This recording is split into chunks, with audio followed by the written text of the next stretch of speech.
ಸ್ನೇಹಿತರೆ, ತಮಗೆಲ್ಲ ಅಥರ್ವ ಯೂಟ್ಯೂಬ್ ಚಾನಲ್ಗೆ ಸ್ವಾಗತ. ಸ್ನೇಹಿತರೆ, ಯಾರಾದರೂ ಮೊದಲ ಬಾರಿಗೆ ನಮ್ಮ ಯೂಟ್ಯೂಬ್ ಚಾನಲ್ಗೆ ಭೇಟಿ ನೀಡ್ತಾ ಇದ್ದರೆ ಸಬ್ಸ್ಕ್ರೈಬ್ ಮಾಡ್ಕೊಂಡಿಲ್ಲ ಅಂದರೆ ಸಬ್ಸ್ಕ್ರೈಬ್ ಮಾಡ್ಕೊಳ್ಳಿ ಸ್ನೇಹಿತರೆ. ಒಂದು ವಿಶೇಷವಾದಂತಹ ಒಂದು ತರಗತಿ ಇದಾಗಿರ್ತದೆ. ಇದರಲ್ಲಿ ಧ್ವನಿಗಳ ಉತ್ಪಾದನೆ ಅಂತಕ್ಕಂಥದ್ದು ಅಥವಾ ಧ್ವನಿಗಳ ಹುಟ್ಟು ಅಂತಕ್ಕಂಥದ್ದು ಯಾವ ರೀತಿ ಆಗ್ತದೆ ಅನ್ನೋದನ್ನು ಒಂದು ಪ್ರಶ್ನೆಯನ್ನು ಇಟ್ಕೊಂಡು ನಾವಿಲ್ಲಿ ನೋಡೋಣ.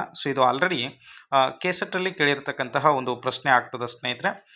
ಮೂರ್ಧನ್ಯ ಧ್ವನಿಗೆ ಉದಾಹರಣೆ ಅಂತೇಳಿ ಪ್ರಶ್ನೆಯನ್ನು ಕೇಳಿದ್ದಾರೆ. ನಿಮ್ಗೆ ಗೊತ್ತಿದ್ರೆ ಕಮೆಂಟ್ ಮಾಡ್ತಾ ಬನ್ನಿ, ಯಾವುದು ಸರಿಯಾದಂತಹ ಒಂದು ಉತ್ತರ ಆಗ್ತದ ಅಂತೇಳಿ. ಹ ಪ ಕೊಟ್ಟಿದ್ದಾರೆ, ಕ ಮತ್ತು ಚ ಕೊಟ್ಟಿದ್ದಾರೆ, ಸ ಮತ್ತು ರ ಕೊಟ್ಟಿದ್ದಾರೆ, ಟ ಮತ್ತು ಡ ಕೊಟ್ಟಿದ್ದಾರೆ. ಇಲ್ಲಿ ಸರಿಯಾದಂತಹ ಉತ್ತರವನ್ನು ನಾವು ಅಬ್ಸರ್ವ್ ಮಾಡ್ತಾ ಬಂದಾಗ ಸ್ನೇಹಿತರೆ, ಸರಿ ಉತ್ತರ ಯಾವುದಾಗ್ತದೆ ಅಂತಂದರೆ ಇಲ್ಲಿ ಟ ಮತ್ತು ಡ ಅಂತಕ್ಕಂಥದ್ದು ಏನು ಕೊಟ್ಟಿದ್ದಾರಲ್ಲ, ಈ ಟ ಮತ್ತು ಡ ಅಂತಕ್ಕಂಥದ್ದು ಮೂರ್ಧನ್ಯ ಧ್ವನಿಗೆ ಉದಾಹರಣೆ ಆಗಿರ್ತದೆ. ಹಾಗಾದರೆ ಉಳಿದಿರ್ತಕ್ಕಂತಹ ಧ್ವನಿಗಳ ಬಗ್ಗೆ ನಾವಿಲ್ಲಿ ಗಮನಿಸ್ತಾ ಬರೋಣ. ಈ ಒಂದು ಚಾರ್ಟನ್ನು ಸ್ವಲ್ಪ ನೀವು ಅಬ್ಸರ್ವ್ ಮಾಡ್ತಾ ಬರಿ. ಕನ್ನಡ ಅಕ್ಷರಗಳು ಹುಟ್ಟುವ ಸ್ಥಾನಗಳು ಅಂತ ಹೇಳಿ ಕೊಟ್ಟಿದ್ದಾರಲ್ಲ, ಇಲ್ಲಿ ವ್ಯಂಜನಗಳು ಅಂತಕ್ಕಂಥದ್ದು ಕೊಡ್ತಾ ಇದ್ದಾರೆ. ಇಲ್ಲಿ ಸ್ವರಗಳಿದ್ದಾವೆ. ಸ್ವಲ್ಪ ಇನ್ ಡೀಟೇಲ್ ಆಗಿ ನಾವು ನೋಡ್ತಾ ಬರೋಣ. ಕರ್ಕಶ ವ್ಯಂಜನಗಳು ಕೂಡ ಇಲ್ಲಿ ಕೊಟ್ಟಿದ್ದಾರೆ. ಅದೇ ರೀತಿ ಮೃದು ವ್ಯಂಜನಗಳನ್ನು ಕೂಡ ಇಲ್ಲಿ ಕೊಡ್ತಾ ಇದ್ದಾರೆ. ಕಂಠ್ಯಕ್ಷರಗಳು ಅಂತ ಹೇಳಿ ಬರ್ತಾವ. ಕಂಠ್ಯಕ್ಷರಗಳಲ್ಲಿ ಸ್ವರಗಳು ಯಾವುವು ಅಂತ ನಾವು ನೋಡ್ತಾ ಬಂದಾಗ ಅ ಆಗಿರ್ಬೋದು, ಆ ಆಗಿರ್ಬೋದು, ಎ ಆಗಿರ್ಬೋದು, ಐ ಆಗಿರ್ಬೋದು, ಐ ಆಗಿರ್ಬೋದು, ಓ ಆಗಿರ್ಬೋದು, ಅವು ಅಂತಕ್ಕಂಥದ್ದು.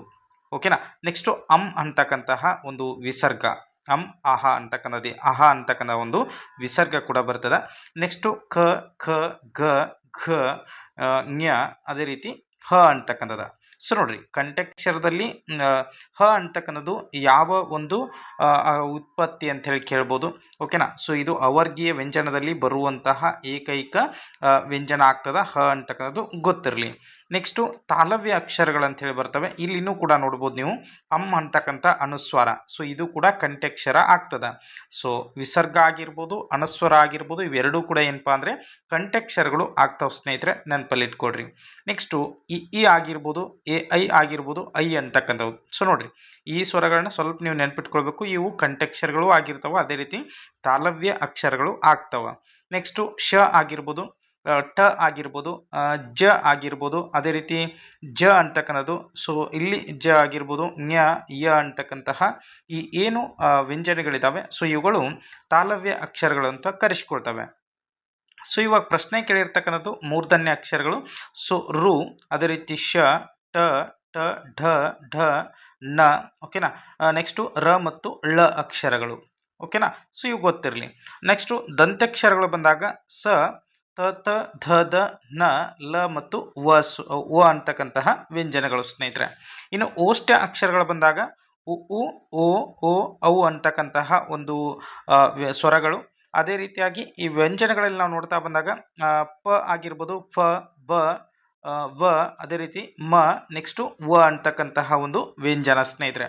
ಇವಿಷ್ಟು ಏನಪ್ಪಾ ಅಂತಂದರೆ ಕನ್ನಡದ ಪ್ರಮುಖವಾಗಿ ಅಕ್ಷರಗಳು ಹುಟ್ಟುವ ಸ್ಥಾನಗಳ ಬಗ್ಗೆ ಆಗಿರ್ತದೆ.